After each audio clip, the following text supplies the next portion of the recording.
જય શ્રી કૃષ્ણ બધાને। આજે આપણો જે વ્લોગ મોડો સ્ટાર્ટ કર્યો છે કેમ કે આપણને મજા નથી, એટલે પછી આપણે સીવવા બેસી ગયા। કીધું ચાલો આજ થોડુંક કામ કરી લઈએ કેમ કે આપણે ઓર્ડર છે, એટલે પછી આપણે અગાસી આવી ગયા તો કીધું થોડાક ફ્રેશ થઈ જઈએ એમ। જો કેટલું મસ્ત વાતાવરણ હતું।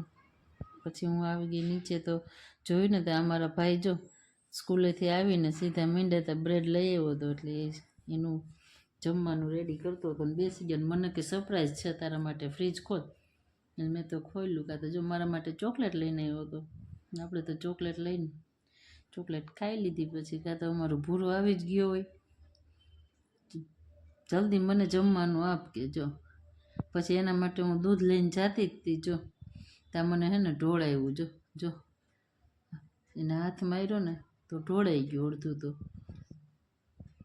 ચાલો એ પછી તો અમે હરોજનું રૂટીન આ અમારું હસબન્ડને હરોજ જોઈએ જ જીંજરા તો। પછી અમે બાબુ જીંજરા મીંડો શેકવાની જોતા હતા મોબાઈલ, તો કીધું શું જોવે છે, ત્યાં તો એ અમારે રાજકારણ જ હોય એને તો। પછી આ જો અમારે ક્લાસીસે એક છોકરાએ એક ડ્રોઈંગ કરેલું હતું મકર સંક્રાંતિનું, જો એટલે બધાને બતાવતો હતો। પછી હસબન્ડ તેડીને મને કે આઈસ્ક્રીમ ખાવું, તો કીધું હા, એમાં ના હોય, ચાલો હું આઈસ્ક્રીમ ખાઉં ને, કાં તમે બધા સબસ્ક્રાઈબ કરી દેજો।